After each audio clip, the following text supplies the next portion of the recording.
إن الحمد لله نحمده ونستعينه ونستغفره ونؤمن به ونتوكل عليه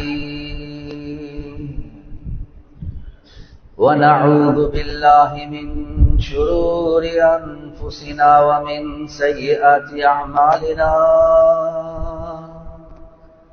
من يهده الله فلا مضل له ومن يضلله فلا هادي له ونشهد أن لا إله إلا الله وحده لا شريك له ونشهد أن سيدنا ومولانا محمدا عبده ورسوله صلى الله على سيدنا ومولانا محمد وعلى آله وصحبه وبارك وسلم كما تحب وترضى عدد ما تحب وترضى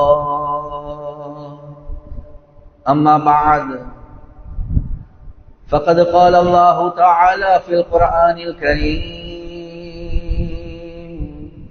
بسم الله الرحمن الرحيم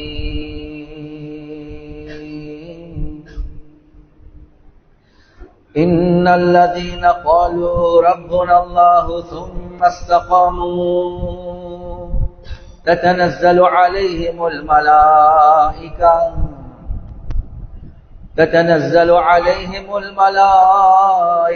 ألا تخافوا ولا تحزنوا وأبشروا بالجنة التي كنتم توعدون نحن أولياؤكم في الحياة الدنيا وفي الآخرة ولكم فيها ما تشتهي أنفسكم ولكم فيها ما تدعون نزلا من غفور رحيم وقال النبي صلى الله عليه وسلم من خاف أدلج ومن ندلج بلغ المنزل ألا إن سلعة الله غالية ألا إن سلعة الله الجنة أو كما قال صلى الله عليه وسلم பிரபஞ்சத்தை படைத்து பரிபாலிக்க கூடிய அல்லாஹ்வுக்கே எல்லாம் புகழும். ஸலாத் என்னும் கருணையும் சலாம் என்னும் இடேற்றமும் முஹம்மதுல் முஸ்தபா அஹ்மதுல் முஜ்தபா சையதுல் கௌனைன் ஹாத்தமுன் நபியீன் ஸல்லல்லாஹு அலைஹி வஸல்லம் அவர்கள் மீதும் அந்த நபிகள் நாயகம் ஸல்லல்லாஹு அலைஹி வஸல்லம் அவர்களுடைய வாழ்க்கை வழிமுறை எடுத்து நடக்கக்கூடிய ஒவ்வொரு மூமினான ஆண்கள் பெண்கள் மீது உண்டாகட்டும். புனிதமான ஜுமாவுக்கு சமூகம் தந்திருக்கக்கூடிய அல்லாஹுடைய நல்லடியார்களே, எல்லா சந்தர்ப்பத்திலேயும் அல்லாஹ்வுக்கு சுப்ஹானஹு வ தஆலா எந்த விடயங்களை செய்யுமாறு ஏவிருக்கிறானோ அந்த விடயங்களை முடியுமான அளவு எடுத்து நடக்குமாறும், எந்த விடயங்களை செய்ய வேண்டாம் என்பதாக அல்லாஹ்வுக்கு சுப்ஹானஹு வ தஆலா தடுத்திருக்கிறானோ அவைகளை வெற்றும் 100க்கு 100 முற்றும் முழுதும் தூரமாக இருக்குமாறு முதலாவதாக எனக்கும் அதற்கு பின்னால் உங்களுக்கும் நான் வசியத் செய்கின்றேன். கண்ணியத்துக்குரிய பெரியோர்களே, சகோதரர்களே, நண்பர்களே, ரசூலுல்லாஹி ஸல்லல்லாஹு அலைஹி வஸல்லம் அவர்கள் ஒரு சந்தர்ப்பத்துல சொன்னாங்க, குல்லுக்கும் ராஇன் வ குல்லுக்கும் மஸ்ஊலுன் அன் ரஇயத்திஹி. நீங்க ஒவ்வொருத்தரும் பொறுப்புதாரிகள். உங்களுடைய பொறுப்புக்கு கீழே யாரெல்லாம் இருக்கிறார்களோ அந்த பொறுப்பை பற்றி அல்லாஹ்வுக்கு சுப்ஹானஹு வ தஆலா நிச்சயமாக கேட்டே தீர்வான் என்பதா. எனவே கண்ணியத்துக்குரிய சகோதரர்களே, நண்பர்களே, ஒரு குடும்பம் என்று பார்க்கக்கூடிய நேரத்துல கணவனும் பொறுப்புதாரி, மனைவியும் அந்த புள்ளையில அழகான அமைப்புல வளர்க்கக்கூடிய விஷயத்துல பொறுப்புதாரி. அதே மாதிரி ஒரு சமூகம் என்று வரக்கூடிய நேரத்துல அந்த சமூகத்துல வாழக்கூடிய உலமாக்கள், நிர்வாகிகள், முக்கியஸ்தவர்கள், அந்த முழு சமூகத்துக்கும் பொறுப்புதாரிகளாக அல்லாஹ் வச்சிருக்கிறார். எனவே கண்ணியத்துக்குரிய சகோதரர்களே, நண்பர்களே, ஒரு முஃமின் இடத்துல வர வேண்டிய ஒரு முக்கியமான ஒரு தன்மைதான் பொறுப்புணர்வு என்று சொல்லக்கூடிய தன்மை, அல் இஹ்சாஸ் பில் மஸ்ஊலியா. ஒரு நாள் ரப்புல் ஆலமீன் என்னைய பத்தி கேட்கதானே போனான். எனக்கு ஒரு கடை இருக்குது, அந்த கடையில எத்தனையோ ஸ்டாஃப் வேலை செய்யறாங்க, அவர்களை பத்தியும் அல்லாஹ் எனக்கிட்ட கேட்கதான் போறான், அவர்களை பத்தியும் அல்லாஹ் கேட்கதான் போறான். எனவே ஒவ்வொருத்தருக்கும் ரப்புல் ஆலமீன் ஒரு பொறுப்பு ஒன்றை வச்சிருக்கிறார். எனவே பொறுப்பு உணர்வு பத்தி பேசக்கூடிய நேரத்துல நாங்க வரலாறு எடுத்து பார்த்தா முஹம்மது ஸல்லல்லாஹு அலைஹி வஸல்லம் அவர்கள் சஹாபாக்களுக்கு பொறுப்புணர்வுடைய விஷயத்தை ரொம்ப ஆழமாக படிச்சு கொடுத்தாங்க. எனவே எந்த சஹாபி எடுத்து பார்த்தாலும் அவர்களுடைய வாழ்க்கையில இந்த விடயத்துல ரொம்ப கவனம் செலுத்தினாங்க. அது குடும்பமாக இருக்கலாம், தொழில் என்ற அமைப்பில் இருக்கலாம், அல்லது சமூகத்தை வழிகாட்டக்கூடிய தலைவர்களாக இருக்கலாம். எனவே அந்த அடிப்படையில பொறுப்புணர்வை பத்தி பேசக்கூடிய நேரத்துல வரலாறு பேசக்கூடிய ஒரு முக்கியமான ஒரு சஹாபி தான் உமர் ரலியல்லாஹு அன்ஹு அவர்கள். கண்ணியத்துக்குரிய சகோதரர்களே, நண்பர்களே, பொறுப்புணர்வு எந்த அளவுக்கு இருந்துச்சுண்டா, ஒரு ஹலீஃபா என்ற அடிப்படையில, ஒரு அமீர், ஒரு தலைவர் என்ற அடிப்படையில எந்த அளவுக்கு பொறுப்புணர்வு இருந்துச்சுண்டா, மனிதர்களை தாண்டி மிருகங்களுடைய விஷயத்துல, தன்னுடைய ஆட்சிக்கு கீழே இருந்த மிருகங்களுடைய விஷயத்துல கவனம் செலுத்தினார். சும்மா யோசிச்சு பாருங்க. தன்னுடைய ஆட்சிக்கு கீழே உள்ள மனிதர்கள் மாத்திரமல்ல, தன்னுடைய ஆட்சிக்கு கீழே இருந்த மிருகங்களுடைய விஷயத்துல கவனம் செலுத்தினார். ஒரு நாள் உமர் ரலியல்லாஹு அன்ஹு அவங்க சொன்னாங்க, நான் ஈராக்குடைய பாதைகளை ரோட சரியா செஞ்சில்ல, எனவே ஒரு கழுத நடந்து கொண்டு போகக்கூடிய நேரத்துல கால் சருகி விழுந்து போனா அந்த கழுதைய பத்தி அல்லாஹ் உமர் கிட்ட தானே கேட்பான் என்ற கவலை இருக்குது என்பதாக. இது மனிதன் அல்ல, ஈராக்ல நடக்கக்கூடிய கழுத காலொடைஞ்சிட்டு அல்லாஹ் உமர் கிட்ட கேட்பானே என்ற ஒரு கவலை இருந்துச்சு. கண்ணியத்துக்குரிய சகோதரர்களே, நண்பர்கள், ஒரு நாள் வேகமாக போறாங்க. அலி ரலியல்லாஹு அன்ஹு நிப்பாட்டி கேட்டாங்க, அமீருல் முஃமினீன், என்ன இவ்வளவு அவசரமா போறீங்க? இல்ல இல்ல, ஜகாத்துடைய ஒட்டகங்கள் ஒரு சிலது கைத்த பிச்சு பெய்த்துட்டாம், அதை குடிக்கிறதுக்கு போறேன், எடுக்கிறதுக்கு போறேன். கேட்டாங்க, இதுக்கு நீங்களா போகணும், வேற யார சரி அனுப்புங்களே. சொன்னாங்க, அலி என்ன செல்வீங்க? ஃபுராத், ஃபுராத் அல்லது தஜல்லா, யூப்ரட்டிஸ், டைக்ரிஸ் என்று சொல்லுவோமே, இந்த நதிகளுக்கு பக்கத்துல ஒரு ஆடு சாப்பாடு இல்லாம மௌத்தாகினாலும் அல்லாஹ் உமர் கிட்ட தானே கேட்பான் என்பதாக சொன்னாங்க. எனக்கிட்ட தானே அல்லாஹ் கேட்க போறான். ஒரு ஆடு மௌத்தாகுது பசியில, அல்லாஹ் எனக்கிட்ட தானே கேட்க போறான். கண்ணியத்துக்குரிய சகோதரர்களே, நண்பர்களே, ஈராக்ல வெள்ளம் வந்துச்சு. ஈராக்ல வெள்ளம். இந்த நேரத்துல ஈராக்குடைய கவர்னருக்கு உமர் ரலியல்லாஹு அன்ஹு லெட்டர் எழுதுறாங்க, இந்த அமைப்புல பாதுகாப்புக்குரிய ஸ்டெப்ஸ் எடுங்க என்பதாக. ஒரு சில நாட்களுக்கு பின்னால பதில் வருவது, ஈராக்குடைய கவர்னர், அல்ஹம்துலில்லாஹ் அமீருல் முஃமினீன், நீங்க சொன்னதை போல நாங்க ஏற்பாடு செஞ்சோம். இந்த வெள்ளத்தின் மூலமாக யாருமே மௌத்தாக இல்ல, ஒரே ஒரு நாய் தான் மௌத்தாகிச்சு என்பதாக லெட்டர் வரும். உமர் ரலியல்லாஹு அன்ஹு இந்த லெட்டரை பார்த்த உடனே கத்தி அளந்துட்டாங்க. பக்கத்தில் உள்ளவங்க கேட்டாங்க, என்ன விஷயம்? எத்தனை பேர் மோசம் வைத்திருக்கிறாங்க? சொன்னாங்க, இல்ல, கியாமத்துடைய நாள் அந்த ஈராக்குடைய வெள்ளத்துல மௌத்தாகின நாய பத்தி அல்லாஹ் உமர் கிட்ட கேட்டா நான் என்ன பதில் சொல்ல போவேன் என்பதாக கேட்டார். எனவே கண்ணியத்துக்குரிய சகோதரர்களே, நண்பர்களே, தன்னுடைய ஆட்சிக்கு கீழே இருந்த நாய பத்தி, தன்னுடைய ஆட்சிக்கு கீழே இருந்த கழுதைய பத்தி, தன்னுடைய ஆட்சிக்கு கீழே இருந்த ஒட்டகத்தை பத்தி, தன்னுடைய ஆட்சிக்கு கீழே இருந்த ஆட்டை பத்தி கவலை உள்ளவர் தன்னுடைய ஆட்சிக்கு கீழே உள்ள மனிதர்களை பத்தி கவலைப்படாமல் இருப்பாரா என்பதை யோசிங்க. கண்ணியத்துக்குரிய சகோதரர்களே, நண்பர்கள், ஒரு ஸ்கூல் என்று வந்தா எத்தனை மாணவர்கள் அந்த ஸ்கூல்ல படிப்பாங்க? ஒரு ஒரு ஒரு மஸ்ஜிதுடைய நிர்வாகி என்று வந்தா எத்தனை மக்கள் அந்த மஹல்ல வசிச்சு கொண்டிருப்பாங்க? ஒரு ஆலிம் என்று வந்தா அவர் வாழக்கூடிய ஏரியால் எவ்வளவு மக்கள், ஆண்கள், பெண்கள், வாலிபர்கள், சிறார்கள் இருப்பாங்க. எனவே நாங்க ஒவ்வொருத்தரும் பொறுப்புதாரிகள் தான். ரப்புல் ஆலமீன் அந்த பொறுப்பை பத்தி, மிருகங்களை விடுங்க, நாங்க மனிதர்களை பத்தியே கவலைப்படாம இருந்தா, சஹாபாக்கள் மூலமாக அல்லாஹ் தரக்கூடிய ஆகப்பெரிய பாடம், பொறுப்புணர்வு உள்ளவர்களாக நீங்க வாழுங்க. கண்ணியத்துக்குரிய சகோதரர்களே, நண்பர்களே, சில வெளிநாட்டு மக்கள் மதீனாக்கு வராங்க. இந்த நேரத்தில் உமர் ரலியல்லாஹு அன்ஹு 2 பேரை பொறுப்பு போடுறாங்க, இவர்களுடைய பொருட்களை செக்யூரிட்டிக்காக வேண்டி. அதுல ஒருவர் அவர், இரண்டாவது அப்துல் ரஹ்மான் இப்னு அவுஃப் ரலியல்லாஹு அன்ஹு. எனவே அந்த வந்த ஃபாரினர்ஸ் படுத்து கொண்டிருக்கிறாங்க அவங்களோட சாமான்களோட. ஒரு குழந்தை அழுற சத்தம் கேட்குது. உமர் ரலியல்லாஹு அன்ஹு அந்த டென்ட் கிட்ட போயிட்டு சொல்றாங்க, ஏ தாயே, உங்களோட புள்ளைக்கு பால் கொடுத்து படுக்க போடுங்க. கொஞ்ச நேரம் சத்தம் இல்லாம இருந்துச்சு. மறுவ சத்தம் வருவது. இரண்டாம் தரக போயிட்டு சொன்னாங்க, பெண்மணியை கொஞ்சம் பாலை கொடுத்தா நல்லமே, அடுத்தவர்களுடைய தூக்கத்துக்கு டிஸ்டர்பா இருக்குது. இரண்டாம் தரக பாலை கொடுத்துட்டான், சத்தம் இல்ல. கொஞ்ச நேரம் போன பிறகு மறுவ சத்தம் வருவது.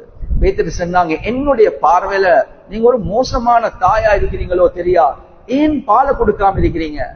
அந்த பெண்மணிக்கு தெரியாது இது அமீருல் முஃமினீன் பிரசிடென்ட் கலீஃபா உமர் ரலியல்லாஹு அன்ஹு என்று. அவ உள்ளுக்கு இருந்து செல்றா, என்ன செய்ய, உமருடைய ஆட்சியில பால் குடி மறந்ததுக்கு பின்னாலதானே பைத்துல் மால்ல இருந்து ஏழைகளுக்கு உதவி செய்வாங்க. நான் ஒரு ஏழை பெண், நான் பால் கொடுக்காம இருக்கிறதே பால் குடிய மறக்க வச்சு பைத்துல் மாலுடைய உதவி எடுக்க அவசரமா என்று சொன்னாங்க. உமர் ரலியல்லாஹு அன்ஹு கேட்டாங்க, குழந்தைக்கு வயசு என்ன? சொன்னாங்க 4 மாசம் என்று சொன்னாங்க. அடுத்த நாள் காலையில ஃபஜ்ர தொழுந்துட்டு மிம்பர்ல ஏறி உமர் ரலியல்லாஹு அன்ஹு அழுறாங்க. புக்ஸன் லி உமர் கம் கத்ல அவுலாதில் முஸ்லிமீன், உமர் உனக்கு நாசம் உண்டாகட்டும், எத்தனை குழந்தைகளை நீ கொலை செஞ்சிருப்பா என்பதாக. மக்கள் எல்லாம் கேட்கிறாங்க, என்ன அமீருல் முஃமினீன், என்ன பிரச்சனை? சொன்னாங்க, நேத்து ராவ் இப்படி ஒரு நிகழ்வு உண்டு, எங்கட சட்டம் நாங்க அப்படியா வச்சிருக்கிறோம். ஓ, அப்படிதான் வச்சிருக்கிறோம். என்ன? பைத்துல் மால்ல இருந்து உதவி ஏழைகளுக்கு குழந்தை பால் குடி மறந்ததுக்கு பின்னால, எனவே அதுக்காக வேண்டி ஏழைகள் நேரத்தோடே பால் அனுப்பட்டுறாங்க. சொன்னாங்க, சட்டத்தை மாத்துங்க, சட்டத்தை மாத்துங்க. நாங்க பிறந்த நாள்ல இருந்து நாங்க பைத்துல் மால்ல இருந்து உதவி செய்வோம். எனவே கண்ணியத்துக்குரிய சகோதரர்களே, நண்பர்கள், ஒரு சமூக தலைவர் என்று வரக்கூடிய நேரத்துல அவ்வளவு பெரிய ஒரு பொறுப்புணர்வோடு உமர் ரலியல்லாஹு அன்ஹு அவங்க இருந்தாங்க. ஒரு சமூகத்தை வழிகாட்டக்கூடிய நேரத்துல சஹாபாக்களுடைய முன்மாதிரி இதுதான். கண்ணியத்துக்குரிய சகோதரர்களே, நண்பர்களே, பொருளாதார அமைப்புல என்று பார்த்தாலும் எந்த அளவுக்கு சுப்ஹானல்லாஹ். கண்ணியத்துக்குரிய சகோதரர்களே, நண்பர்களே, முஆத் இப்னு ஜபல் ரலியல்லாஹு அன்ஹு அவர்களை ரசூலுல்லாஹி ஸல்லல்லாஹு அலைஹி வஸல்லம் அவங்க யமனுக்கு கவர்னராக அனுப்புறாங்க. உமர் ரலியல்லாஹு அன்ஹுவோட காலத்திலையும் அங்க இருக்கிறாங்க. ஒரு சில வருடங்களுக்கு பின்னால அங்க கலெக்ட் பண்ணின ஜகாத்துடைய மிஞ்சின பணம் இங்க வருவது. உமர் ரலியல்லாஹு அன்ஹு சொன்னாங்க, நான் உங்களுக்கு டாக்ஸ் எடுத்து அனுப்ப சொல்லவே இல்லை. அமீருல் முஃமினீன், இது டாக்ஸ் இல்ல, இது எக்ஸஸ் ஜகாத். ஜகாத்தை நாங்க கலெக்ட் பண்ணிட்டு ஏழைகளுக்கு பங்கு பிரிச்சிட்டோம், எடுக்கிறதுக்கு ஆட்கள் இல்ல, 3இல் 1 நாங்க அனுப்பினோம் என்பதா. அடுத்த வருஷம் பாதி அனுப்பினாங்க. 3வது வருஷம் முழு யமனுடைய முழு ஜகாத் மதீனாக்கு அனுப்பப்படுவது. யமன்ல ஏழைகள் இல்ல. இப்ப யமன் ஒரு ஏழை நாடாக இருக்குது அரபு நாடுகளுக்கு மத்தியில. ஆனா உமர் ரலியல்லாஹு அன்ஹு அவர்களுடைய கிலாஃபத்துடைய காலத்துல யமனுடைய ஜகாத் மதீனாக்கு வந்துச்சு எக்ஸஸ் ஃபண்டா. எப்படியா கொண்ட பொருளாதார அமைப்புல மக்களுடைய நிலைமைகளை உயர்த்திருப்பாங்க என்பதை யோசிங்க. அதே உமர் ரலியல்லாஹு அன்ஹு அவர்களுடைய குடும்பத்துல வந்தவர் தான் உமர் இப்னு அப்துல் அசீஸ் ரஹ்மத்துல்லாஹி அலைஹி. அவங்க அவர்களுடைய காலத்துல மக்கள் ஜகாத்தை தலையில வச்சு கொண்டு போவாங்க. ஐனல் நாகிஊன், ஐனல் காரிமூன், ஐனல் யதாமா. யதீம்கள் இல்லையா, கடனாளிகள் இல்லையா, நிக்காஹ்வுக்கு மஹர் கெட்டுறதுக்கு வசதி இல்லாதவர்கள் இல்லையா, வாங்க ஜகாத்தை எடுங்க. எங்கட ஜகாத்தை கொடுக்கிறதுக்கு ஆள் இல்லாம இருக்கிறோம். நான் யாருக்கு கொடுக்க போறோம்? வாங்க வந்து கேளுங்க. ஒவ்வொரு வீதிகள்ல போவாங்க. கண்ணியத்துக்குரிய சகோதரர்களே, நண்பர்களே, சமூகத்துல இருக்கக்கூடிய தலைவர்கள் பொருளாதார அமைப்புல மக்களுடைய வளர்ச்சிக்காக வேண்டி எப்படி பாடுபட்டாங்க என்பதை யோசிங்க. தீனுடைய அடிப்படையில அந்த மக்களுடைய நிலைமை முன் வர வேண்டும், அதுக்காக வேண்டி பாடுபட்டாங்க. அது மாத்திரமல்ல, கலாச்சாரத்தை பாதுகாப்பதற்காக வேண்டி உமர் ரலியல்லாஹு அன்ஹு அவருடைய காலத்துல ஒரு முக்கியமான சஹாபி தான் ஸைத் இப்னு சாபித் ரலியல்லாஹு அன்ஹு. ஸைத் இப்னு சாபித் ரலியல்லாஹு அன்ஹு அவங்க ஒரு கிறிஸ்டியன் பெண்ணை திருமணம் முடிக்கிறதுக்கு முன் வராங்க. உமர் ரலியல்லாஹு அன்ஹு தடுத்தாங்க. ஷரீஅத்துல சில நிபந்தனைகளோடு அனுமதிக்கப்பட்ட ஒரு விஷயம். பல நிபந்தனைகள் ஷாஃபிஈ மذஹப்ல கடினமான நிபந்தனைகள் இருக்குது. எனவே அனுமதிக்கப்பட்ட விஷயங்கள் ஸைத் இப்னு சாபித் ரலியல்லாஹு அன்ஹு உமர் ரலியல்லாஹு அன்ஹு தடுக்கிறாங்க. அந்த நேரத்தில் அவர் கேட்கிறாரு, ஹராம் சுட்டி தடுக்கிறீங்களா இல்லாட்டி வேற என்ன சரி காரணமா? சொன்னாங்கன்னா ஹராம் சுத்தி தடுக்கல்ல, நீங்க திருமணம் முடிக்கிறதின் மூலமாக சமூகத்துல கலாச்சார வீழ்ச்சிகள் உண்டாகும் என்ற பயத்துல தடுக்கிறேன் என்பதா. எனவே கலாச்சாரம், அந்த கல்ச்சரல் டிக்ளைன் ஒன்று நடக்கலாமா, ஒரு பயம் சஹாபாக்களுக்கு இருந்துச்சு. எனவே அனுமதிக்கப்பட்ட விஷயம், ஆனாலும் வானம் இதை விட்டுடுங்க என்பதா. கண்ணியத்துக்குரிய சகோதரர்களே, நண்பர்களே, அதே மாதிரிதான் சில வாலிபர்கள் வழி தவறி போறாங்க. நாங்க இந்த காலத்துல பார்க்கக்கூடிய பிரச்சனை தான் பொருளாதார பிரச்சனை என்று சொல்லுவோம், கலாச்சார பிரச்சனை என்று சொல்லுவோம், சோசியல் சமூக பிரச்சனைகள் என்று சொல்லுவோம். அதே மாதிரி இம்மொராலிட்டி என்று சொல்லக்கூடிய வெட்கம் இல்லாத தன்மைகள் மக்களுக்கு மத்தியில பரவலாக போகுது. உமர் ரலியல்லாஹு அன்ஹுவோட காலத்துல ஒரு வாலிபர் கொஞ்ச நாள் காணும். என்ன நடக்குது? உமர் ரலியல்லாஹு அன்ஹு கேக்குறாங்க, எங்க இந்த வாலிபர்? சொன்னாங்க, அவர் இந்த காலத்துல நாங்க சொல்லுவோமே போதை வஸ்துக்களுக்கு அடிமையாகிட்டார். உமர் ரலியல்லாஹு அன்ஹு உங்களுக்கு சொல்றாங்க, இவர் மது அருந்துறதுக்கு ஆரம்பிச்சிட்டார் என்பதா. உமர் ரலியல்லாஹு அன்ஹு பேன் எடுக்கிறாங்க, பேப்பர் எடுக்கிறாங்க, லெட்டர் எழுதுறாங்க, ஒரு கூட்டத்துக்கு செல்றாங்க, இவரோட பேசிட்டு வாங்க. எனவே ஒரு சில நாட்களுக்கு பின்னால மறுவ கேட்கிறாங்க, என்ன தன்மை? செல்றாங்க, இந்த வாலிபருடைய வாழ்க்கை மாறிட்டு தௌபா செஞ்சிட்டார், மீண்டு மாஷா அல்லாஹ் ஒரு சாலிஹான வாழ்க்கையை வாழ்றார். எனவே சமூகத்தை பத்தி ரொம்ப அக்கறை உள்ளவராக தான் உமர் ரலியல்லாஹு அன்ஹு அவங்க இருந்தாங்க. கண்ணியத்துக்குரிய சகோதரர்களே, நண்பர்களே, அவருடைய காலத்துல தான் பைத்துல் மக்திஸ் என்று சொல்லக்கூடிய, எங்களுக்கு தெரியும் பலஸ்தீன்ல பைத்துல் மக்திஸ கைப்பற்றிக் கொண்டாங்க. அல்லாஹ் சுப்ஹானஹு வ தஆலா அந்த உமர் ரலியல்லாஹு அன்ஹுவோட காலத்துல அந்த அந்நிய மக்களுக்கும் அவர்களுக்குரிய இடம் கொடுக்கப்பட்டுச்சு. எந்த அளவுக்கு? லிஅன்ஃபுஸிஹிம் வலிஅம்வாலிஹிம் வலிகனாஇஸிஹிம் வலிசுல்பானிஹிம், அந்த கிறிஸ்டியன்ஸ் அவர்களுடைய உயிருக்கு, அவர்களுடைய பொருட்களுக்கு, அவர்களுடைய வணக்கஸ்தலங்களுக்கு, அவர்களுடைய சிலுவைக்கு உமர் கிட்டால பாதுகாப்பு இருக்குது என்பதாக சொல்லுங்க என்பதாக. கண்ணியத்துக்குரிய சகோதரர்களே, நண்பர்களே, எனவே எங்களுக்கு ஒரு பெரியோரு படிப்பின என்ன? சமூகத்துடைய தலைவர்கள் என்று வரக்கூடிய நேரத்துல ஆத்மீக ரீதியில, அதே மாதிரி கலாச்சார ரீதியில, சமூக ரீதியில, பொருளாதார ரீதியில அந்த மக்களை பாதுகாக்கிறது இருக்குது. இது சமூகத்துடைய தலைவர்களுடைய ஒரு பெரிய ஒரு பொறுப்பு என்பதை உமர் ரலியல்லாஹு அன்ஹு அவர்கள் எங்களுக்கு படிச்சு தராங்க. கண்ணியத்துக்குரிய சகோதரர்களே, நண்பர்களே, நாங்க வரலாறு எடுத்து பார்க்கக்கூடிய நேரத்துல வரலாறுல ஒரு பெரிய ஒரு முயற்சி கிறிஸ்டியன்ஸ் மூலமாக நடந்துச்சு பைத்துல் மக்திஸ பிடிக்கிறதுக்காக வேண்டி.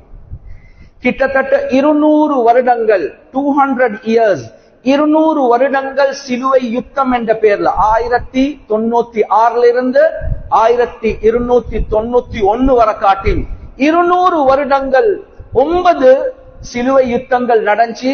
ஆனா அல்லாஹ் சுப்ஹானஹு வ தஆலா முஸ்லிம்களுக்கு வெற்றிக்கு மேல வெற்றி தந்தார். முதலாவது யுத்தத்துல முஸ்லிம்களுக்கு தோல்வி. 90 வருடங்கள் அவர்களுடைய கைக்கு கீழே தான் இருந்துச்சு. ஆனா ஸலாஹுத்தீன் அய்யூபி ரஹ்மத்துல்லாஹி அலைஹி அவங்க 18 வருடங்கள் முயற்சி செஞ்சு மீட்டி அந்த பைத்துல் மக்திஸ் எடுத்தாங்க. அந்த 18 வருடங்கள் முயற்சியுடைய சுருக்கத்தை சொல்றாங்க, 16 வருடங்கள் எனக்கு போனதே முஸ்லிம்களுக்கு மத்தியில ஒத்துமை உண்டாக்க. எப்ப முஸ்லிம்கள் ஒத்துமை ஆகிட்டாங்களோ 2 வருஷத்துக்குள்ள பைத்துல் மக்திஸ் எங்கட கைக்குள்ள வந்துச்சு. முஸ்லிம்களுடைய பிழைவு தான் காரணம், பைத்துல் மக்திஸ் எங்கட கையால போயிடுச்சு. எனவே 200 வருடங்கள் 9 சிலுவை யுத்தங்களுக்கு பின்னால கடைசி சிலுவை யுத்தத்துடைய தலைவர், அவர்களுடைய தலைவர் சென்ட் லூவி, இதெல்லாம் வரலாறு. அவங்க ஒரு வசியத் ஒன்று செய்யறாங்க. என்ன வசியத்? இதுக்கு பின்னால முஸ்லிம்களை தோல்வி அடிக்க வைக்கிறதாக இருந்தா மிலிட்டரி வா என்று சொன்னா ஆயுதத்தோட செய்யக்கூடிய யுத்தம் ஒரு நாளும் முஸ்லிம்களை வீழ்ச்சி அடிக்க வைக்கவே முடியாது. முஸ்லிம்களை தோல்வி அடிக்க வைக்கிறதாக இருந்தா ஐடியாலஜிக்கல் வா, சிந்தனா ரீதியில நாங்க யுத்தம் செய்வது ஆக முக்கியம் என்று சொன்னார். வாளை தூக்கி ஒரு நாளும் முஸ்லிம்களை கீழவே போட முடியாது. எனவே அவருடைய வசியத்துல 4 விஷயங்கள் எழுதினார். அதுல முதலாவது விஷயம், முஸ்லிம் தலைவர்களுக்கு மத்தியில பிளவை உண்டாக்குங்க, முஸ்லிம்களுக்கு வீழ்ச்சி இருக்குது. 2வது எழுதினாங்க, முஸ்லிம்களை சீராக்கக்கூடிய, முஸ்லிம்கள் வழி தவறி போகக்கூடிய நேரத்துல முஸ்லிம்களை சீராக்கக்கூடிய ஒரு தீன் உள்ள ஒரு கூட்டம் ஒன்றிருக்கும், அந்த கூட்டத்தை வளர்க்க விடவே வானம் என்பதாக.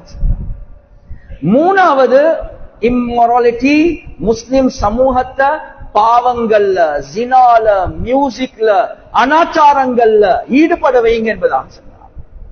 நாலாவது விஷயம், எங்களுக்கு எந்த பூமி கிடைக்குதோ அந்த பரப்பளவை விசாலமாக்குறதுக்காக வேண்டி முயற்சி செய்யுங்க. இந்த 4 வசியத்தை செஞ்சு மௌத்தாகிட்டார்.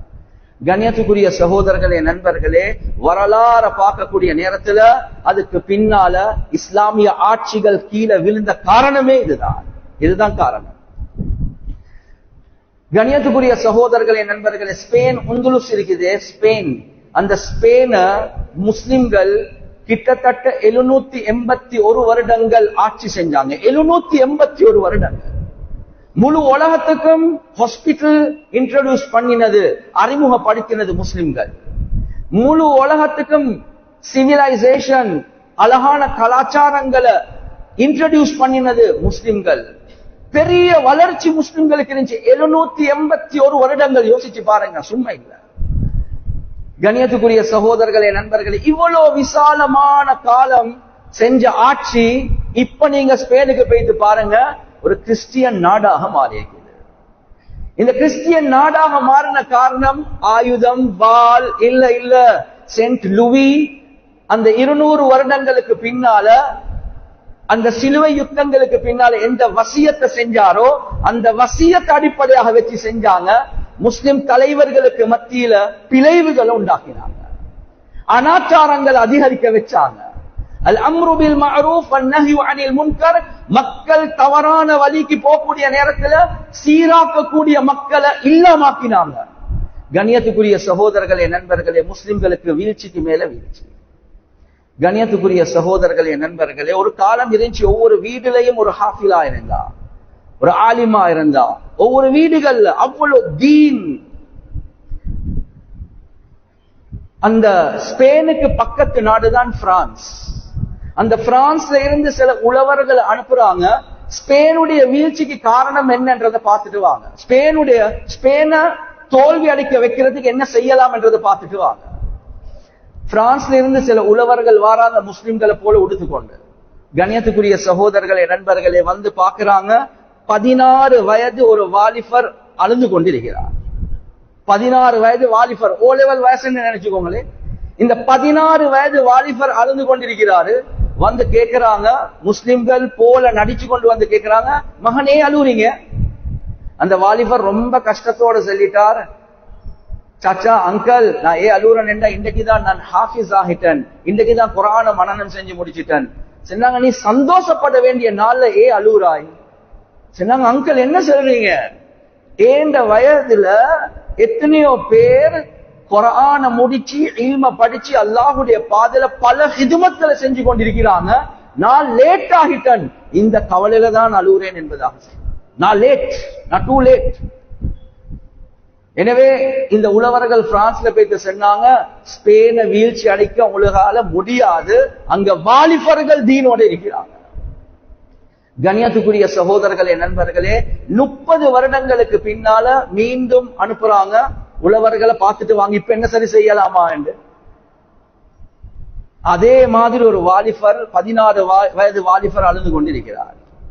இந்த வாலிபர் கிட்ட வந்து கேட்கிறாங்க, மகனே அழுவுறீங்க? அவர் ரொம்ப கஷ்டத்தோட சொன்னாரு, நான் ஒரு பெண்ணை காதலிச்சேன், சரி, நான் அவளை திருமணம் முடிக்கணும் என்ற உறுதிமானத்தில் இருந்தேன், சரி, ஆனா என் உம்மா வாப்பா விருப்பம் இல்லாம இருக்கிறாங்க, அவ எனக்கு மிஸ் ஆகிட்டே என்ற கவலையில் அழுவுறேன் என்பதாக சொன்னார். இந்த நேரத்துல அந்த உழவர்கள் போய்த்து சொன்னாங்க, இப்ப நீங்க ஸ்பெயின்ல போய்த்து அட்டாக் பண்ணுங்க, என்ற வாலிபர்கள் தீன்ல இருந்து தூரம் ஆகிட்டாங்க. கண்ணியத்துக்குரிய சகோதரர்களே, நண்பர்களே, 781 வருடங்களுக்கு பின்னால ஆட்சி கீழே விழுது. ஏன்? சென்ட் லூயி சொன்னதை போல முஸ்லிம் தலைவர்களுக்கு மத்தியில பிளவுகள் உண்டாகிச்சு, மக்களை சீராக்க கூடிய உழைப்பு இல்லாம போய்த்துட்டு, அந்த மக்களுக்கு மத்தியில அல்லாமா ரூமி ரஹ்மத்துல்லாஹி அலைஹி முழு ஸ்பெயினையும் சுத்தி சுத்தி சுத்தி பார்த்து அதுக்கு பின்னால வந்து மஸ்னவி ஷரீஃப்ல செல்றாங்க, அதுக்கு பின்னால கிதாப்ல எழுதுறாங்க, உங்களோட நாட்டுக்கு ஸ்பெயினுக்கு நடந்த வீழ்ச்சி நடக்காம இருக்கணும் என்றா அந்த முல்லாக்கள் சொன்ன விஷயங்களை செய்யுங்க என்பதாக சொன்னாங்க. முல்லாக்கள் என்ற உலமாக்கள் கேட்டாங்க, என்ன விஷயம் சொன்னாங்க? மகாத்திப்கள் பள்ளிக்கூடங்களை உண்டாக்குங்க என்பதாக. எப்ப பள்ளிக்கூடங்கள் மூலமாக புள்ளேலுக்கு மார்க்கத்துடைய அறிவு போகலையோ, குர்ஆனுடைய சுன்னாவுடைய அறிவு போகலையோ, அந்த புள்ளேல் கிட்ட தீன் இல்லாம போய்த்திடும். அந்த வாலிபத்துல பாவத்தின் பக்கம் போவாங்க.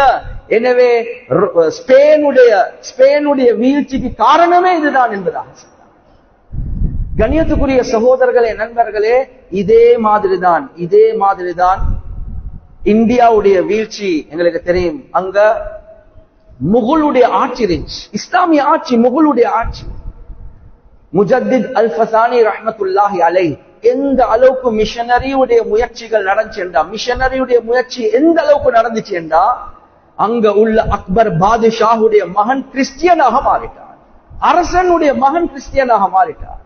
அதுக்கு பிறகு அவர் அரசராக இருந்து எத்தனையோ சர்ச் கட்டுறதுக்கு எத்தனையோ முயற்சிகளுக்காக வேண்டி அனுமதி கொடுத்தார். முஜத்தித் அல் ஃபசானி ரஹ்மத்துல்லாஹி அலைஹி, அஹ்மத் சர்ஹந்தி ரஹிமஹுல்லா அவர்கள் செஞ்ச முயற்சியின் மூலமாக முஸ்லிம்கள் பாதுகாக்கப்பட்டாங்க. செல்றாங்க, அந்த உலமாக்கள் மட்டும் அப்படி முயற்சி செய்யாம இருந்திருந்தா முழு இந்தியாவும், இப்ப பாகிஸ்தான் இந்தியா 2, அந்த காலத்துல 1, அந்த முழு இந்தியாவும் கிறிஸ்டியன் நாடாக மாறி இருக்கு. அவ்வளவு முயற்சி செஞ்சாங்க.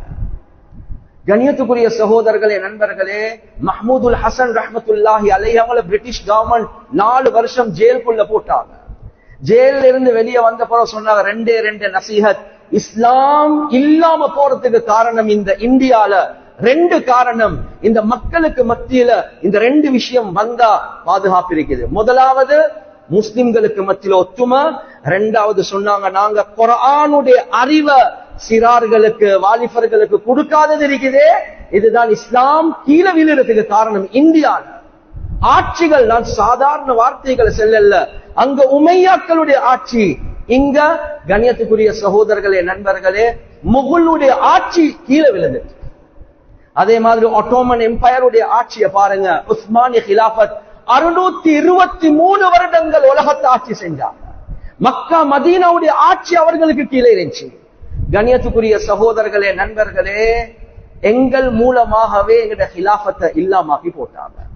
1924 முஸ்தபா அத்தா துருக் என்று செல்லக்கூடிய யூரோப்ல போய்த்து அந்த யூனிவர்சிட்டியில படிச்சு கொண்டு வந்தவங்க இஸ்லாம் பேருடைய அளவுல இருந்துச்சு, ஆனா வாழ்க்கையில இருக்கல. அவர்களுடைய கையாலே ஒரு கான்ஸ்டிடியூஷனை யாப் எழுத வச்சுட்டாங்க. என்ன, இதுக்கு பின்னால் இந்த நாட்டுல ஹிலாஃபத் இல்ல. கண்ணியத்துக்குரிய சகோதரர்களே, நண்பர்களே, உலகத்தை ஆட்சி செஞ்ச நாடுகள் 623 வருடம். உலமாக்களை கொலை செஞ்சாங்க, மதரசாக்களை மூடி போட்டாங்க, குர்ஆனை எரிச்சாங்க, அரபு மொழியை இல்லாமக்கிட்டாங்க, அதான டர்க்கி மொழியில செய்ய வச்சாங்க, ஃபஜர், லோஹர், அசர், மக்ரிப் இந்த வார்த்தை கூட இல்லாமக்கிட்டாங்க, அதையும் டர்க்கி மொழியில சொல்லுங்க. கண்ணால பார்த்துட்டு வந்து சொல்றேன். சிலர்களுக்கு போய்த்து லோஹர் அசர்ன்னு சொன்னா என்ன என்றே தெரியா. யாருடைய கையால செஞ்சாங்க? எங்கட கையால செய்ய வச்சாங்க முஸ்லிம்கள் மூலமா. கண்ணியத்துக்குரிய சகோதரர்களே, நண்பர்களே, உமர் ரலியல்லாஹு அன்ஹு உம்மத்தை பாதுகாத்து வச்சாங்க. ஆனா பிற்காலத்துல சொன்னது போல முஸ்லிம்களுக்கு மத்தியில பிழைவு, நல்லது ஏவி தீமையை தடுக்கக்கூடியவர்களை ஒதுக்கி, அது மாத்திரமல்ல கலாச்சார சீர்கேட்டுக்காக வேண்டி பல முயற்சிகள் நடந்துச்சு. ஆனா கண்ணியத்துக்குரிய சகோதரர்களே, நண்பர்களே, அல்லாஹ் இன்னும் பலஸ்தீனை பாதுகாத்து கொண்டிருக்கிறார். நானும் நீங்களும் யோசிக்கலாம், என்ன ஹஸ்ரத் பாதுகாப்பு என்று சொல்றீங்க? ஒவ்வொரு நாளும் கொண்டுதான் இருக்கிறார். கண்ணியத்துக்குரிய சகோதரர்களே, நண்பர்களே, எங்களுடைய வெளிரங்கமான பார்வையில தோல்வி போல இருக்கலாம். ஆனா குர்ஆன் என்ன சொல்லுது? குத்தில அஸ்ஹாபுல் உக்தூத் அன்னாரி ذاتில் வகூத் இذஹும் அலைஹா குஊத் وهم على ما يفعلون بالمؤمنين شهود. ரசூலுல்லாஹி ஸல்லல்லாஹு அலைஹி வஸல்லம் அவங்களுக்கு முந்தின காலத்துல அந்த நேரத்துல மார்க்கத்தை எடுத்து நடக்கக்கூடியவர்களை என்ன செஞ்சாங்கன்னா, ஒரு அரசர் நான் தான் ரப்பு, நான் தான் இறைவன் என்று சொன்ன ஒரு அரசர் குழி ஒன்றை தோண்டி அந்த குழிக்குள்ள எல்லாத்தையும் கலிமா சொன்ன எல்லாத்தையும் வீசிக்கொண்டு இருந்தான், நெருப்ப பத்த வச்சு. உஹ்தூத் என்று சொன்ன புலிகள் அதுல நெருப்ப மூட்டி எல்லாத்தையும் போட்டுக்கொண்டே இருந்தார். وهم على ما يفعلون بالمؤمنين شهود. பெவிலியன்ல இருந்து கிரவுண்ட்ல மேட்ச பாக்குறது போல குழிக்கு மேல இருந்து குழிக்குள்ள உள்ள களிமா சொன்ன மக்கள் நெருப்புல வீசப்படுறாங்க. அதை பார்த்து சிரிச்சு கொண்டிருந்தாங்க. அந்த நேரத்துல தான் ஒரு கை குழந்தையோட ஒரு புள்ள, கை குழந்தையோட ஒரு தாய் இருக்கக்கூடிய நேரத்தில் அவருக்கு தடமாற்றம், நான் செத்து போனாலும் என்ற புள்ளை அல்லாஹ் பேச வச்சான். தாயே நீங்க நெருப்புல பாயுங்க, அல்லாஹ் எங்களுக்கு சொர்க்கத்தை வச்சிருக்கிறார். ரசூலுல்லாஹ்வுடைய ஹதீஸ். எனவே வெளிரங்கமா பார்க்க போல தோல்வி. ஆனா ரப்புல் ஆலமீன் அதே சூறால சொல்றான் என்ன, ஸாலிகல் ஃபௌஸுல் கபீர். அந்த நெருப்புல போடப்பட்டவர்கள் உங்கள உலகத்துடைய பார்வையில தோல்வி. ஆனா அல்லாஹ் சொல்றான் ஸாலிகல் ஃபௌஸுல் கபீர், இது ஆகப்பெரிய வெற்றி என்பதாக அல்லாஹ் சொல்றான். ஆகப்பெரிய வெற்றி. எனவே கண்ணியத்துக்குரிய சகோதரர்களே, நண்பர்களே, முழு உலகமும் பார்த்து கொண்டிருக்கிறது. அநியாயம் அங்க நடக்குது. தோல்வியா? தோல்வி இல்ல, வெற்றிக்கு மேல வெற்றி தான். வெற்றிக்கு மேல வெற்றி தான் அந்த ஷஹீதுகளுக்கு. கண்ணியத்துக்குரிய சகோதரர்களே, நண்பர்கள், எங்களை எப்படி ஆக்கிட்டான் என்றா, அதான் சொன்னேன், எங்கட கையாலே எங்களை அழிக்கிறதுக்கு முயற்சி செய்வார். எப்படி? லாரன்ஸ் தி அரேபியன் வரலாறு எடுத்து பாருங்க. லாரன்ஸ் தி அரேபியன் அரபு பேசுவான், ஒரு இங்கிலீஷ்காரன், ஆனா அரபு பேசுவான் அரபிய போல. ஆடைகள் அரபிய போலதான் உடுப்பார். அரபிகளுக்கு மத்தியில பேய்த்து, நீங்க எல்லாம் உஸ்மானி ஹிலாஃபத்துக்கு கீழே இருக்கிறீங்க, அவங்க எல்லாம் அஜமிகள், நீங்க எல்லாம் அரபு நாட்டுல மக்கா மதீனால உள்ள மக்கள், ஏன் நீங்க இந்த அஜமிகளுக்கு கீழே இருக்கணும்? நீங்க பிரிட்டிஷ்காரனுக்கு உதவி செய்யுங்க, உங்களுக்கு நாங்க ஆட்சியில மக்கா மதீனாவுடைய ஆட்சியை தாரோம். முஸ்லிம்களுக்கு மத்தியில பிழைவை உண்டாக்கிட்டார். அந்த நேரத்துல கிங் ஷரீப் என்று இருந்தவர் ஒரு நிலைப்பாட்டுக்கு வந்தார். நாங்க உதவி செய்ய போறோம் ஒட்டோமன் எம்பையருக்கு எதிராக, முஸ்லிம்களுக்கு எதிராக. எங்களுக்கு மத்தியில பிழைவு எங்களுக்கே தெரியாம வந்துச்சு. கண்ணியத்துக்குரிய சகோதரர்களே, நண்பர்களே, எனவே எல்லா ஆட்சிகளை இழந்த நிலைமையில நாங்க இருக்கிறோம். ஆனா பலஸ்தீனுடைய பாதுகாப்புக்கு அல்லாஹ் என்ன வச்சான் என்றா, ஒரு 120 வருடங்கள் 130 வருடங்களுக்கு முன்னால சுல்தான் அப்துல் ஹமீத் அவர்தான் கடைசி ஹலீஃபாவாக இருந்தவர். அவரோட ஜியோனிஸ்ட் வாராங்க பேச்சுவார்த்தைக்காக வேண்டி. நீங்க இந்த பலஸ்தீனுடைய பூமி எங்களுக்கு வித்துடுங்க, பலஸ்தீனுடைய பூமி எங்களுக்கு வித்துடுங்க, 20 மில்லியன் பணம் தாரும் ஈரோஸ், 20 மில்லியன். அந்த காலத்துல கரன்சிக்கு பின்னால தங்கம் இருந்துச்சு, சின்ன தொகை இல்ல, பெரிய தொகை. அந்த நேரத்துல சுல்தான் அப்துல் ஹமீத் அவர் ஒட்டோமன் எம்பையர் சொன்னாங்க, அந்த பலஸ்தீன், நான் இருக்கிறது டர்க்கியில தான், ஆனா அந்த பலஸ்தீனுடைய பூமியை நான் ஒரு நாளும் விற்க மாட்டேன். அது உமர் ரலியல்லாஹு அன்ஹு அவருடைய காலத்துல வக்ஃப் செய்யப்பட்டது, வக்ஃப் செய்யப்பட்ட பூமி. கண்ணியத்துக்குரிய சகோதரர்களே, நண்பர்களே, ஒரு ஆத்தென்டிக் உறுதியான வரலாறு எங்கேயும் கிடைக்குது இல்ல பலஸ்தீன் வாசிகள் அவர்களுடைய பூமியை வித்ததாக. இஸ்ராயல் யகூதிகள் வந்து அந்த பூமிகளை புடிச்சு கொண்டாங்க, அதுல 2 கருத்து இல்ல. ஆனா பலஸ்தீன் மக்கள், நாங்க மௌத்தா போவோம், ஆனா எங்கட பூமியை நாங்க விற்க மாட்டோம். ஏன்? நாங்க வித்துட்டோம் என்றா கலாச்சார சீர்கேடு வரும், சமூக சீர்கேடு வரும், பொருளாதார சீர்கேடு வரும். ஆனா இந்த பூமி ஃபர்லு கிஃபாயா நாங்க பாதுகாப்போம். கண்ணியத்துக்குரிய சகோதரர்களே, நண்பர்களே, நான் என்ன சொல்ல வாரேன் என்றா, எனவே யகூதிகள் என்று வரக்கூடிய நேரத்தில் லேசானவர்கள் அல்ல. பல வருடங்கள் செஞ்ச ஆட்சிகள், முழு உலகத்துல நாங்க பல இடங்கள், நாடுகள், ஆட்சிகளை நாங்க விட்டு நாங்க ஒரு பயங்கரமான வீழ்ச்சிக்கு விழுந்திருக்கிறோம். எனவே பொத்துவில் என்று வரக்கூடிய நேரத்தில், நான் கொழும்புல இருந்து வந்தவன், ஆனா பொத்துவில் என்று வரக்கூடிய நேரத்துல இங்க உள்ள சமூகமும் ரொம்ப விஜிலண்டாக, ரொம்ப கவனமாக இருக்க வேண்டிய ஒரு காலம். கண்ணியத்துக்குரிய சகோதரர்களே, நண்பர்களே, எனவே யகூதிகள் என்று சொல்லக்கூடிய நேரத்துல பல நாடுகள், சில நேரங்கள்ல நாடுகள்ல சில ஏரியாக்கள் அவர்கள் கண்ணடிச்சிட்டாங்க என்றா அதுக்குரிய முழு முயற்சியை செஞ்சேதான் தீருவாங்க. இந்த நேரத்துல சமூக தலைவர்கள் என்ற அமைப்புல, அது பக்கத்து இடம் தானே, எங்கட மகல்ல இல்லையே, நாங்க பெரிய பள்ளி தானே, அது வேறொரு இடம் தானே. எனவே அங்க கலாச்சார சீர்கேடுகள் நடக்கலாம், எங்கட வாலிபர்கள் போதைகளுக்கு போகலாம், எங்கட வாலிபர்கள் அங்க உள்ள பெண்களை திருமணம் முடிக்கக்கூடிய நிலைமைக்கு போகலாம், எங்கட மக்கள் எங்கட காணிகளை விற்கக்கூடிய நிலைமைக்கு போகலாம். ஆனா ஒரு நாள் கண்ணியத்துக்குரிய சகோதரர்களே, நண்பர்களே, நானும் நீங்களும் இந்த விஷயத்துல கவனமின்மையாக இருந்தோம் என்றா, ஆனா பலஸ்தீன் மட்டுமல்ல அவர்களுடைய டார்கெட், மக்கா மதீனாவும் அவர்களுடைய டார்கெட் தான். எனவே பொத்துவில் என்ன, வெலிகம என்ன, எத்தனையோ இடங்கள் டார்கெட்டாக இருக்கிறது பெரிய ஒரு வேலையில். ஆனா முஸ்லிம்கள் என்று வரக்கூடிய நேரத்தில் உலமாக்கள், சமூகத்துடைய தலைவர்கள், நிர்வாகிகள், புத்திஜீவிகள், எங்களுக்கு அல்லாஹ் கலெக்டிவ்லி நாங்க கூட்டாக சேர்ந்து சரியான முறையில திட்டம் போடல, அவர்கள் எங்களுக்கு மத்தியில பிளவுகள் உண்டாக்குவாங்க, கலாச்சார சீர்கேடுகளை உண்டாக்குவாங்க, வாலிபர்களுக்கு தீன்ல இருந்து தூரமாக்குறதுக்காக வேண்டி பல திட்டங்களை மாஸ்டர் மைண்ட் செய்யதான் செய்வாங்க. எனவே கண்ணியத்துக்குரிய சகோதரர்களே, நண்பர்களே, ஒரு ஆலிம் என்ற அமைப்புல ஒரு பொறுப்புணர்வு இருக்கிறது என்ற அடிப்படையில நாங்க எங்களுக்கு மத்தியில ஞாபகம் ஊட்டல் என்ற அடிப்படையில தான் இந்த விஷயத்தை செய்வோம். எனவே ரொம்ப விஜிலண்டாக, ரொம்ப கவனமாக இருக்க வேண்டிய காலம். முழு நாடும் தான்.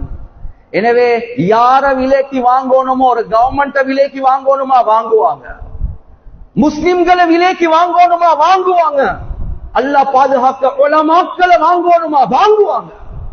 முழு உலகத்தில் சில நேரங்கள் அதையும் செஞ்சுதான் இருக்கிறாங்க. அவர்களுடைய கருத்தை பேசக்கூடியவர்களை உருவாக்குவாங்க. அதுதான் முஸ்தபா துருப் உண்டாகிட்டார், அதுதான் அபூபக்கர் பக்தாதி உண்டாகிட்டார். எல்லாமே அவர்களுடைய கருத்தை பேசக்கூடியவர்கள், ஆனா முஸ்லிம்களுடைய தோற்றத்தில் வருவாங்க. எனவே கண்ணியத்துக்குரிய சகோதரர்களே, நண்பர்களே, மீண்டும் வாரேன் சஹாபாக்களுடைய காலம். உமர் ரலியல்லாஹு அன்ஹு அவர்களுடைய காலத்துல மிருகங்களுடைய விஷயத்திலையும் கவனம் செலுத்தினாங்க. நானும் நீங்களும் மனிதர்கள், அது முஸ்லிம்களுடைய விஷயத்துல கவனம் செலுத்தாம இருக்கலாமா? அந்த சமூகத்தை பாதுகாப்பதற்காக வேண்டி உமர் ரலியல்லாஹு அன்ஹு பல திட்டங்களை போட்டாங்க. நானும் நீங்களும் அப்படி திட்டங்கள் போட வேண்டிய கட்டாய கடமை உலமாக்களுக்கு, நிர்வாகங்களுக்கு, புத்திஜீவிகளுக்கு அல்லாஹ் தந்திருக்கிறார். எனவே கூட்டாக இருந்து யோசிக்க வேண்டிய ஒரு காலத்துல நானும் நீங்களும் இருக்கிறோம். எனவே எந்தெந்த விஷயங்களை பேசினோமோ கேட்டோமோ இஹ்லாஸோட அமல் செய்யக்கூடிய பாக்கியத்தை அல்லாஹ்க்கு சுப்ஹானஹு வ தஆலா வழங்குவானாக. வ ஆகிரு தஅவானா அல்ஹம்துலில்லாஹி ரப்பில் ஆலமீன்.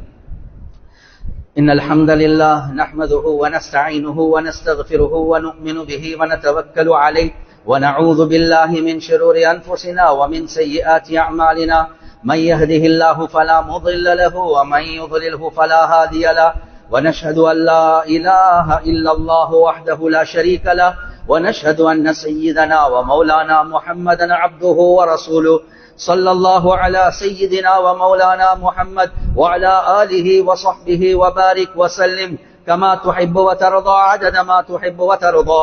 أما بعد فيا عباد الله أوصيكم وإياي نفسي أولا بتقوى الله فاتقوا الله فإن التقوى تنجيكم من النار وتدخلكم الجنة.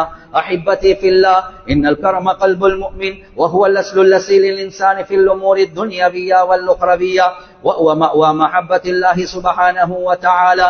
والله ينظر إلى قلب الإنسان وعمله، وفي صلاحه صلاح الدين وفي فساده فساد الدين، حيث قال النبي صلى الله عليه وسلم: ألا إن في الجسد مضغة إذا صلحت صلح الجسد كله وإذا فسدت فسد الجسد كله ألا وهي القلب. وتزكيته واجبة لكل مؤمن لأن النجاة موقوفة في الآخرة. وقال تعالى: يوم لا ينفع مال ولا بنون إلا من أتى الله بقلب سليم. أما إيذاء قلب المؤمن فحرام إجماعا بكل حال، وإعزازه واجب ومشروع لكل عامل. لنا حث الشارع على الأخذ والمحبة المشروعية الإسلامية، ونهى عن سوء الظن والحسد والبغل وكسر القلوب، لأن من أعظم مقاصد الشرعية الإسلامية إدخال السرور في القلوب الإنسانية، خاصة في الصدور الإيمانية. اللهم اجعلنا ممن كان قلبه صفاء سليما ليس فيه الغلول والغرور، وأستغفروا إنه هو الغفور الرحيم.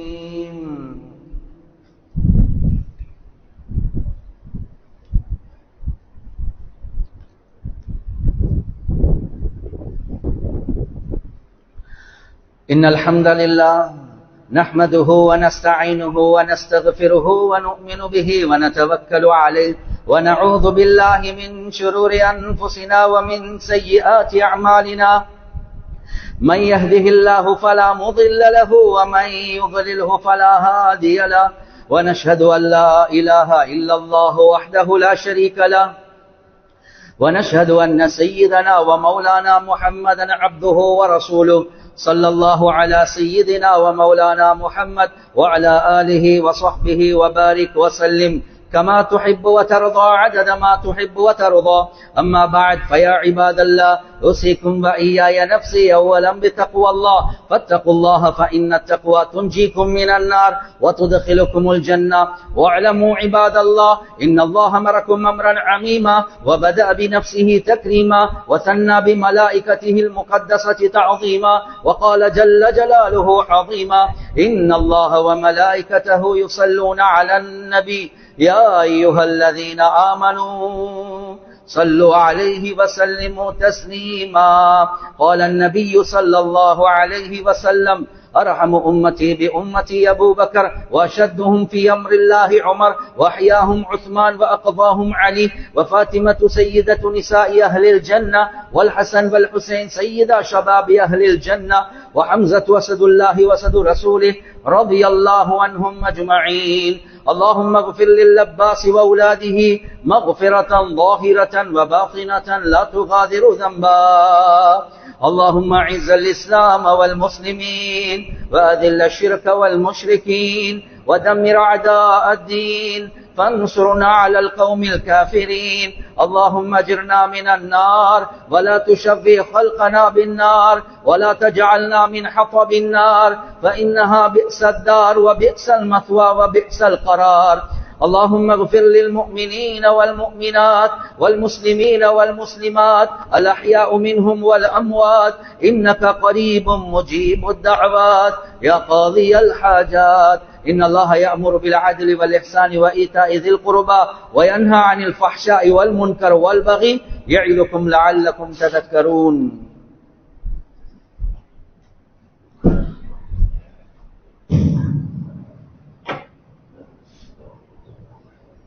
الله أكبر. أشهد أن لا إله إلا الله، أشهد أن محمدا رسول الله. حي على الصلاة، حي على الفلاح، قد قامت الصلاة، قد قامت الصلاة. الله أكبر، الله أكبر، لا إله إلا الله.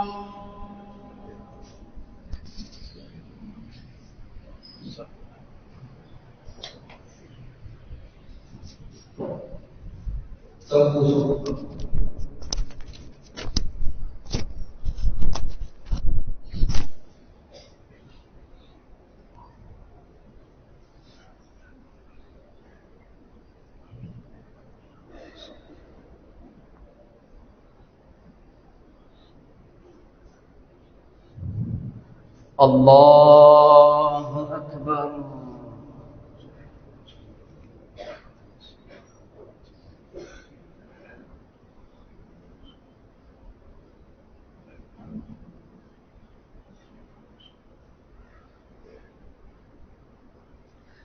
بسم الله الرحمن الرحيم.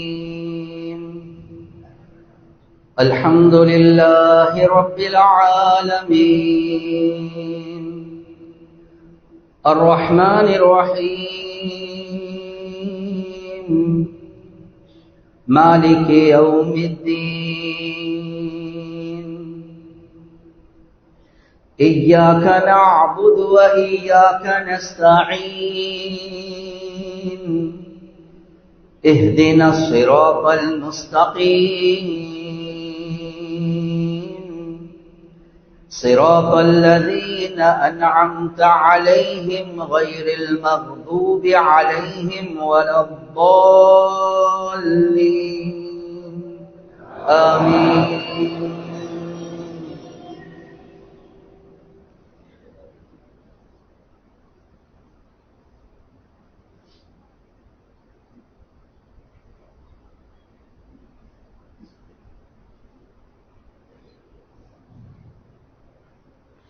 بسم الله الرحمن الرحيم. هو الله الذي لا إله إلا هو، عالم الغيب والشهادة هو الرحمن الرحيم هو الله الذي لا إله إلا هو الملك القدوس السلام المؤمن المهيمن العزيز الجبار المتكبر سبحان الله عما يشركون هو الله الخالق البارئ المصور له الأسماء الحسنى يسبح له ما في السماوات والأرض وهو العزيز الحكيم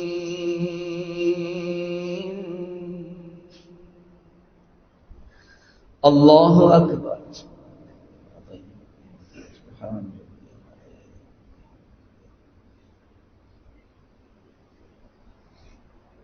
سمع الله لمن حمده ربنا ولك الحمد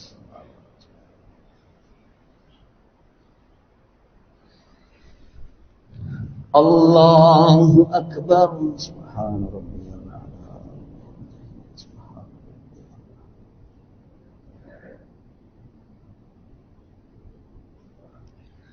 الله أكبر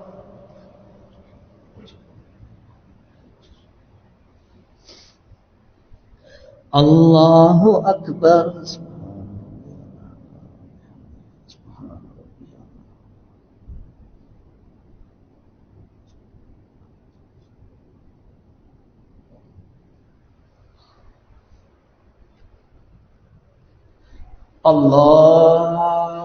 الله أكبر بسم الله الرحمن الرحيم الحمد لله رب العالمين الرحمن الرحيم مالك يوم الدين إياك نعبد وإياك نستعين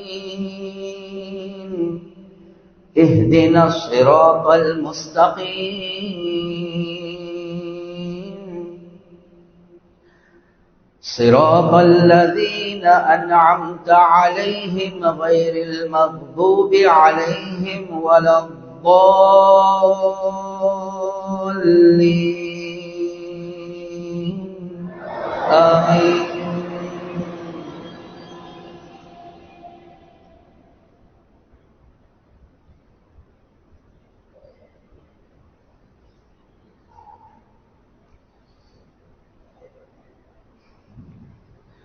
بسم الله الرحمن الرحيم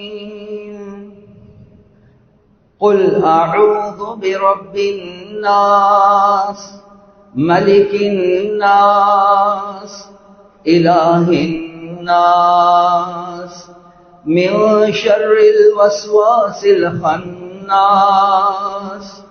الذي يوسوس في صدور الناس من الجنة والناس الله أكبر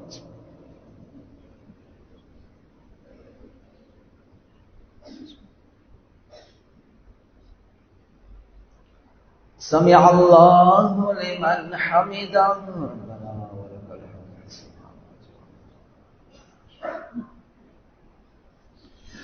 الله أكبر سبحان ربي الأعلى سبحان ربي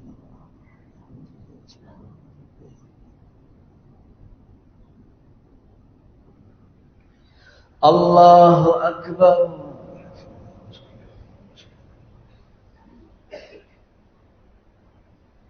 الله أكبر سبحان ربي الأعلى سبحان ربي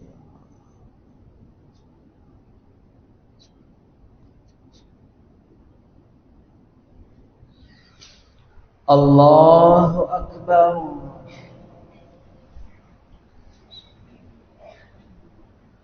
السلام عليك أيها النبي ورحمة الله وبركاته.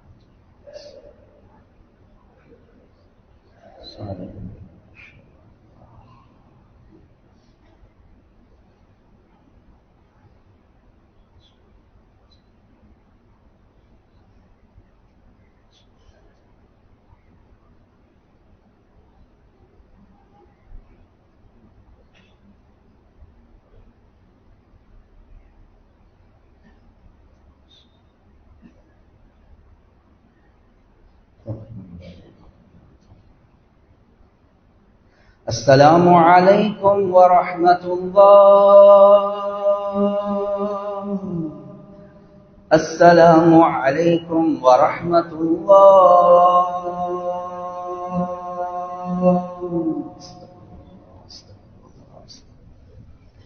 السلام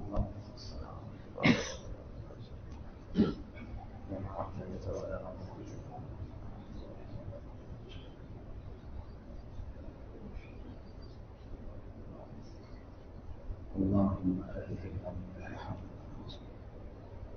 سبحان الله سبحان الله سبحان الله سبحان الله سبحان الله سبحان الله سبحان الله.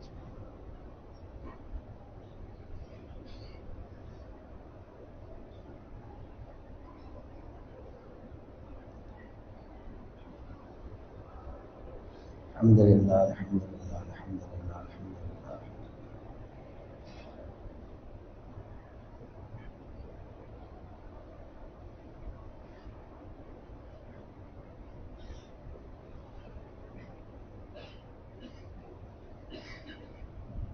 الله أكبر الله أكبر الله أكبر الله أكبر الله أكبر.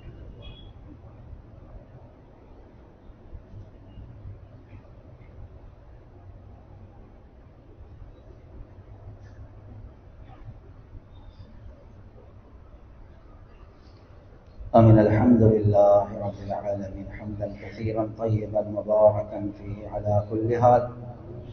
اللهم صل على محمد وعلى آل محمد كما صليت على إبراهيم وعلى آل إبراهيم إنك حميد مجيد. اللهم أنت السلام ومنك السلام تباركت يا ذا الجلال والإكرام. اللهم إنا نعوذ بك من الجبن ونعوذ بك من أن نرد إلى أرذل العمر ونعوذ بك من فتنة الدنيا ونعوذ بك من عذاب القبر. ربنا هب لنا من أزواجنا وذرياتنا قرة أعين واجعلنا للمتقين إماما. ربنا رب ارحمهما كما ربياني صغيرا. وصل على النبي الكريم وعلى آله وصحبه وسلم. سبحان ربك رب العزة عما يصفون وسلام على المرسلين والحمد لله.